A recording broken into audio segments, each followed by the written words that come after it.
लोकसभा चुनाव से पहले विपक्षी दल के नेता अपने ही बिछाए जाल में फंस गए हैं। कांग्रेस के युवराज राहुल गांधी से लेकर आम आदमी पार्टी के मुखिया अरविंद केजरीवाल सभी बेचैन दिख रहे हैं। चुनाव से पहले देश मोदीमय हो चुका है, तो वहीं ईडी लगातार समन भेजकर केजरीवाल को बुला रही है, लेकिन केजरीवाल हाजिर नहीं हो रहे हैं। ईडी के अलावा केजरीवाल कोर्ट को भी चकमा देने में लगे हुए थे, लेकिन कोर्ट ने केजरीवाल को कह दिया कि हाजिर तो होना ही होगा, जिसके बाद केजरीवाल कोर्ट में हाजिर हुए और फिर उन्हें जमानत मिल गई। लेकिन केजरीवाल जो अपने आप को कट्टर ईमानदार कह रहे थे, अब वो भी जमानत पर बाहर हैं। केजरीवाल भी अब उसी श्रेणी में आ गए हैं जिसमें देश के कई दूसरे नेता हैं जो जमानत पर बाहर हैं। ये जमानत केजरीवाल को ईडी के समन को दरकिनार करने के मामले में मिली है। ये जमानत केजरीवाल को शराब घोटाले मामले में नहीं मिली है। राउज एवेन्यू कोर्ट ने केजरीवाल को ईडी के समन को दरकिनार करने के लिए ईडी द्वारा दायर मामले में जमानत दे दी है। कोर्ट ने 15,000 का बेल बॉन्ड भरने के बाद केजरीवाल को कोर्ट रूम छोड़ने की इजाजत दी। हालांकि ईडी द्वारा दायर 2 मामलों में सुनवाई जारी रहेगी। वहीं शराब घोटाले मामले में ईडी की ताबड़तोड़ कार्रवाई जारी है। ईडी ने अब दिल्ली शराब घोटाले मामले में बीआरएस नेता और पूर्व सीएम केसीआर की बेटी के कविता को गिरफ्तार कर लिया है। इस मामले में मनीष सिसोदिया और संजय सिंह पहले से ही जेल में बंद हैं। ऐसे में शराब घोटाले मामले में के कविता की गिरफ्तारी एक और बड़ी गिरफ्तारी मानी जा रही है। दिल्ली शराब घोटाले मामले में जांच एजेंसी की कार्रवाई को देखे तो ईडी धीरे धीरे केजरीवाल तक भी पहुंच रही है। इस खबर में आगे आपको बताएंगे डिटेल में कि कैसे सुप्रीम कोर्ट से शराब घोटाले मामले में केजरीवाल के लिए आई है बुरी खबर। वहीं राहुल गांधी के बारे में भी बताएंगे आपको, तो बने रहिए वीडियो में अंत तक और देखिए हमारी ये खास रिपोर्ट। दिल्ली के मुख्यमंत्री अरविंद केजरीवाल ने सोचा नहीं होगा कि वो और उनकी पार्टी भ्रष्टाचार के मामले में ऐसे फंस जाएंगे कि उनके लिए बचना मुश्किल हो जाएगा। केजरीवाल ने सोचा था कि वो दिल्ली की सत्ता पर काबिज होने के बाद जो मर्जी में आए वो करेंगे और जमकर लूट मचाएंगे। लेकिन केजरीवाल ये भूल गए थे कि देश में कांग्रेस की सरकार नहीं है जो मनमर्जी में आए वो करेंगे और बच जाएंगे। देश में ऐसी राष्ट्रवादी सरकार है जो न खाऊंगा न खाने दूंगा के नारे के साथ चलती है। ऐसे में अब ईडी की कार्रवाई से केजरीवाल पूरी तरह से फंस गए हैं। केजरीवाल और आम आदमी पार्टी के नेता कोर्ट के चक्कर लगा रहे हैं, लेकिन याद कीजिए वो दौर जब केजरीवाल सत्ता में आने के लिए संघर्ष कर रहे थे।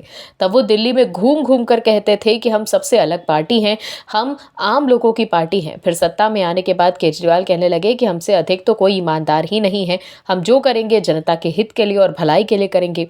हम देश की राजनीति से भ्रष्टाचार खत्म कर देंगे, हम कट्टर ईमानदार लोग हैं। लेकिन केजरीवाल साहब ये सत्ता मिलते ही खेल कर दिया कि जनता के साथ और उनकी उम्मीदों की दीवार पर कथित तौर पर लालच का रंग डाल दिया। केजरीवाल अक्सर कहते थे कि उनके दोस्त सिसोदिया कट्टर ईमानदार आदमी है, लेकिन हकीकत तो कुछ और ही निकली। जब से मनीष सिसोदिया और संजय सिंह जेल में गए हैं तब से वो जमानत के लिए कोर्ट के चक्कर लगा रहे हैं, लेकिन उन्हें जमानत नहीं मिल पा रही और केजरीवाल पर भी गिरफ्तारी की तलवार लटक रही है। और अब एक बार फिर केजरीवाल एंड कंपनी को सुप्रीम कोर्ट से तगड़ा झटका मिला है। दिल्ली शराब घोटाले में दिल्ली के पूर्व डिप्टी सीएम मनीष सिसोदिया को झटका लगा है। उनकी आखिरी उम्मीद भी टूट गई है। सुप्रीम कोर्ट ने जमानत न देने के फैसले को बरकरार रखते हुए सिसोदिया की क्यूरेटिव याचिका खारिज कर दी। सुप्रीम कोर्ट ने कहा कि जमानत न देने के आदेश में बदलाव का कोई आधार नहीं मिला। मुख्य न्यायाधीश justice DY Chandrachud, justice Sanjeev Khanna, justice BR Gavai और जस्टिस SVN भट्टी वाली 4 जजों की बेंच ने इस मामले में चेंबर में विचार किया। इससे पहले मनीष सिसोदिया की जमानत याचिका को सुप्रीम कोर्ट ने 30 अक्टूबर 2023 को खारिज कर दिया था। इसके साथ ही सुप्रीम कोर्ट ने सिसोदिया की पुनर्विचार याचिका भी खारिज कर दी थी। पुनर्विचार याचिका खारिज करते हुए सुप्रीम कोर्ट ने कहा था कि पुनर्विचार में कोई भी आधार नहीं है। जस्टिस संजीव खन्ना और जस्टिस SVN भट्टी ने जमानत याचिका खारिज करने का 30 अक्टूबर का फैसला बरकरार रखा। आपको बता दें, दिल्ली आबकारी नीति 2020-21 को बनाने और कार्यान्वयन में भ्रष्टाचार में कथित भूमिका के लिए केंद्रीय अन्वेषण ब्यूरो CBI ने 26 फरवरी को सिसोदिया को गिरफ्तार किया था। तब से आम आदमी पार्टी नेता न्यायिक हिरासत में हैं। ईडी ने तिहाड़ जेल में पूछताछ के बाद 9 मार्च को CBI की प्राथमिकी से जुड़े धन शोधन मामले में सिसोदिया को गिरफ्तार किया था। ऐसे में अब सुप्रीम कोर्ट के इस फैसले के बाद केजरीवाल के लिए मनीष सिसोदिया को कट्टर ईमानदार कहना मुश्किल हो गया है। इलेक्टोरल बॉन्ड्स का डाटा चुनाव आयोग ने अपनी वेबसाइट पर अपलोड कर दिया है, जिसके बाद कांग्रेस नेता राहुल गांधी की हालत खराब हो गई है, या यूं कह लीजिए कि राहुल गांधी बुरी तरह एक्सपोज हो गए हैं। इलेक्टोरल बॉन्ड के सहारे राहुल गांधी चुनाव से पहले बीजेपी को धरने की कोशिश कर रहे थे। सुप्रीम कोर्ट के आदेश के बाद राहुल गांधी खूब खुश थे कि वो इलेक्टोरल बॉन्ड्स के बहाने पीएम मोदी पर निशाना साधेंगे, लेकिन SBI की रिपोर्ट के बाद दूध का दूध और पानी का पानी हो गया है। SBI द्वारा डाटा जारी करने से पहले इलेक्टोरल बॉन्ड्स पर राहुल गांधी जितना फड़फड़ा रहे थे, अब वो उतना ही शांत हो गए हैं। ऐसा लग रहा है जैसे राहुल गांधी सदमे में चले गए हैं कि ये क्या हो गया, मैंने क्या सोचा था और क्या हो गया।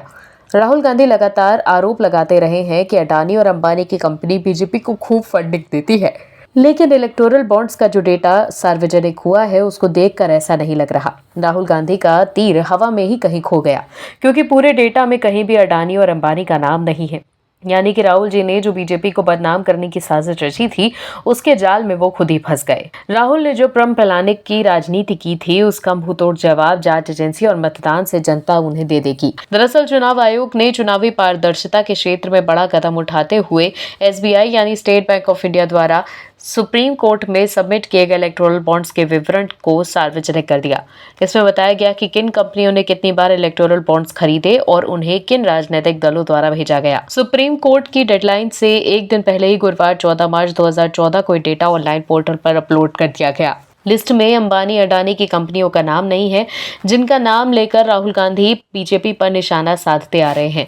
राहुल गांधी और कांग्रेस के नेता इस इंतजार में थे कि इसमें अडानी और अंबानी का नाम होगा तो वो बीजेपी और प्रधानमंत्री मोदी पर निशाना साधेंगे, लेकिन अडानी और अंबानी का नाम न होने के कारण कांग्रेस सदमे में चली गई।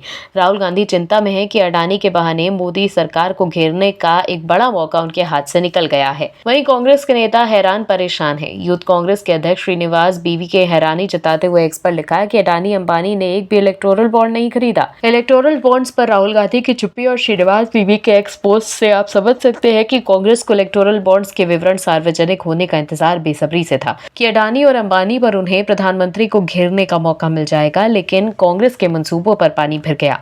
वहीं अब आपको सार्वजनिक हुए इलेक्टोरल बॉन्ड्स के बारे में बताते हैं कि कैसे कांग्रेस के मंसूबों पर पानी फिरा है। दरअसल डेटा को 2 भागों में अपलोड किया गया है। पहले हिस्से और दूसरे हिस्से को इन लिंक्स पर जाकर आप देख सकते हैं। कंपनियों ने 1 लाख, 10 लाख और 1 करोड़ रुपए के बॉन्ड्स खरीदे हैं। 12 अप्रैल 2019 से लेकर अब तक के डेटा में सार्वजनिक किया गया है। कंपनियों के अलावा कुछ लोगों द्वारा भी इलेक्टोरल बॉन्ड्स खरीदे गए हैं। ईसी की पहली सूची में कंपनियों की डिटेल्स हैं, दूसरी सूची में राजनीतिक दलों के साथ ही किस तारीख को बॉन्ड्स बेचे गए उसका भी जिक्र किया गया है। Future gaming and hotel services PR से सबसे ज्यादा 1208 बॉन्ड्स खरीदे गए हैं, जिनका मूल्य 1208 करोड़ रुपए है।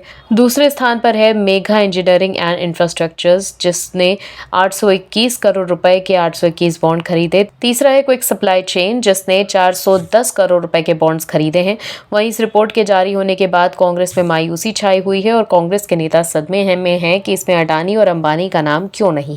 राहुल गांधी भी अब कुछ बोल नहीं पा रहे हैं। लोकसभा चुनाव से पहले ही राहुल गांधी पीएम मोदी की लोकप्रियता देखकर घबरा गए हैं। यात्रा निकालकर राहुल गांधी बड़ी बड़ी बातें करते हैं, लेकिन जब कांग्रेस के नेताओं को दिखाने की बारी आई कि वो पार्टी को लीड कर सकते हैं, तब राहुल गांधी ने हथियार डाल दिए और पीएम मोदी के सामने सरेंडर कर दिया। दोस्तों, अक्सर ये कहा जाता है कि जिस सेना का सेनापति मजबूत हो उस सेना की जीत लगभग तय ही रहती है, लेकिन कांग्रेस के साथ ऐसा कुछ भी नहीं है। सेनापति तो छोड़िए, यहाँ सैनिक ही मैदान छोड़कर भाग रहे हैं। कांग्रेस से नेता भाग रहे हैं और राहुल गांधी यात्रा कर पीआर कर रहे हैं। राहुल को पता नहीं है कि उनका दल रोज के रोज रसातल के लिए पायदान को छू रहा है। कांग्रेस के साथ विडंबना ये है कि उन्हें पता ही नहीं है कि पार्टी किसके सहारे चलेगी। खड़गे अध्यक्ष तो बन गए हैं, लेकिन स्वामी भक्त उन्हें पूछ ही नहीं रहे, तो वही राहुल को स्वामी भक्त गलत दिशा दिखा रहे हैं। कांग्रेस के शीर्ष नेतृत्व को लोग नेतृत्व मानने को तैयार भी नहीं और राहुल को लगता है कि कहीं ना कहीं मोदी का मुकाबला भी वो नहीं कर पा रहे। तभी तो राहुल दक्षिण में अपने लिए पनाह ढूंढ रहे हैं, तो वहीं पीएम मोदी फ्रंट फुट पर खेल रहे हैं। चाहे खेल का मैदान हो या युद्ध का, या लोकसभा चुनाव 2024 का संग्राम, दान हो या फिर सेनापति या पार्टी का मुखिया, इन्हें हमेशा फ्रंट पर ही रहना होता है। कांग्रेस के सेनापति राहुल गांधी चले थे पीएम मोदी से टक्कर लेने, लेकिन बीजेपी के लिए मैदान छोड़ दक्षिण में वो लेफ्ट से टकरा रहे हैं। सवाल इसीलिए उठ रहे हैं कि राहुल गांधी ने वायनाड लोकसभा क्षेत्र क्यों चुना और अमेठी का जिक्र क्यों नहीं किया गया। बीजेपी ने लोकसभा चुनाव के लिए 195 उम्मीदवारों की पहली सूची जारी की और प्रधानमंत्री नरेंद्र मोदी लिस्ट में पहले नंबर पर रहे। संदेश साफ है कि पार्टी के सेनापति आगे हैं। राजनीति, रणनीति और मार्केटिंग में संदेश साफ होना जरूरी होता है, वरना कंफ्यूजन सा हो जाता है, क्योंकि कंफ्यूजन से परिणाम का रिश्ता भी होता है। गौर करने वाली बात यह है कि बीजेपी के बाद कांग्रेस के 39 उम्मीदवारों की लिस्ट आई, लेकिन पहले नंबर पर राहुल गांधी नहीं है, बल्कि 17वें नंबर पर है। सवाल है कि सेनापति आगे नहीं होंगे तो वोटर, पार्टी, कार्यकर्ता, विपक्ष और एक्सपर्ट को क्या संदेश जाएगा। ये शायद कांग्रेस की रणनीति का हिस्सा हो सकता है, लेकिन रणनीति ऐसी हो कि सबके गले भी उतर पाए। बात यही नहीं खत्म हो रही, बल्कि लोकसभा चुनाव 2024 की जंग खास तौर पर हिंदी पट्टी में है। जिस हिंदी पट्टी से गांधी परिवार के ताल्लुकात शुरू से ही रहे हैं, इनकी इस पुश्तैनी सीट अमेठी और रायबरेली का जिक्र तक नहीं है। चुनावी जंग हिंदी पट्टी में होनी है। एक तरफ जहां मोदी गुजरात से चलकर वाराणसी से चुनावी मैदान में उतर जाते हैं और दूसरी तरफ राहुल गांधी की पुश्तैनी सीट अमेठी का जिक्र किए बिना वायनाड की घोषणा कर दी जाती है। हालांकि राहुल गांधी की सबसे बड़ी मजबूरी यह है कि वो अमेठी से जीत तक नहीं पा रहे और हिंदी पट्टी में कांग्रेस साफ हो चुकी है। हालांकि राहुल गांधी हिम्मत करके सिर्फ अमेठी में चुनाव लड़कर अपने नेताओं और कार्यकर्ताओं को ये संदेश दे सकते हैं कि वो सेनापति की तरह पार्टी को लीड कर रहे हैं, लेकिन राहुल गांधी सिर्फ अमेठी से चुनाव लड़ने की हिम्मत तक नहीं जुटा पा रहे। लोकसभा चुनाव से पहले आम आदमी पार्टी के मुखिया अरविंद केजरीवाल की हालत देखकर आप चौंक जाएंगे। अपने आप को कट्टर ईमानदार कहने वाले नेता कार्रवाई की डर से लाइन पर आ गए हैं। दिल्ली के मुख्यमंत्री अरविंद केजरीवाल ने कथित तौर पर पहले भ्रष्टाचार तो कर दिया, लेकिन अब कोर्ट के आगे गिड़गिड़ा रहे हैं कि हमको माफ कर दो। केजरीवाल की ये पुरानी आदत है कि वो हर बात पर यू टर्न लेते हैं। केजरीवाल ने पहले कहा था कि भ्रष्टाचार का एक भी आरोप लगा तो हम अपने पद से इस्तीफा दे देंगे। फिर केजरीवाल ने कहा कि अगर हमारे पास काला धन हुआ तो सरकार छोड़ देंगे। केजरीवाल साहब ने कहा कि अगर हमारे ऊपर किसी भी तरह का अनैतिक काम करने का आरोप लगा तो पार्टी ही भंग कर देंगे। तमाम दावे पार्टी ने किए, लेकिन आज के समय में केजरीवाल साहब और दल दोनों भ्रष्टाचार से सने नजर आते हैं और कोर्ट में गिड़गिड़ाते हुए भी। दरअसल ईडी को एक्शन में देख अरविंद केजरीवाल की नींद गायब हो गई है और अब केजरीवाल बचने के लिए कोर्ट से मदद की गुहार लगा रहे हैं। केजरीवाल के वकील ने कोर्ट में कहा है कि जांच एजेंसी ने चेतावनी दी थी कि यदि आप नहीं आए तो हम आप पर मुकदमा चलाएंगे। केजरीवाल के वकील पहले ये भी कह चुके हैं कि ईडी चुनाव से पहले केजरीवाल को गिरफ्तार करना चाहती है। अरविंद केजरीवाल की याचिका पर राउज एवेन्यू कोर्ट स्थित सत्र अदालत में सुनवाई हुई। वहीं जांच एजेंसी ने कहा कि दिल्ली के सीएम ने खुद कोर्ट से कहा था कि वो 16 मार्च को पेश होंगे, तो फिर अचानक छूट क्यों मांग रहे हैं। वहीं कोर्ट की तरफ से मिले दूसरे समन पर केजरीवाल के वकील ने अपनी दलीलें पेश करते हुए केजरीवाल की सादगी का भी वर्णन किया। केजरीवाल के वकील ने आम आदमी पार्टी के राष्ट्रीय संयोजक अरविंद केजरीवाल के कपड़ों का जिक्र करते हुए कहा कि ऐसा आम आदमी कौन हो सकता है। केजरीवाल के जैसा सामान्य आम आदमी कौन होगा। कभी सूट नहीं पहना, कभी जूते नहीं डाले, शर्ट भी जो पहनते हैं वो पैंट के बाहर रहती है, दिन में 3 बार कपड़े नहीं बदलते, वो एक सामान्य आदमी है। केजरीवाल ने निचली अदालत की ओर से जारी 2 समन को चुनौती दी है।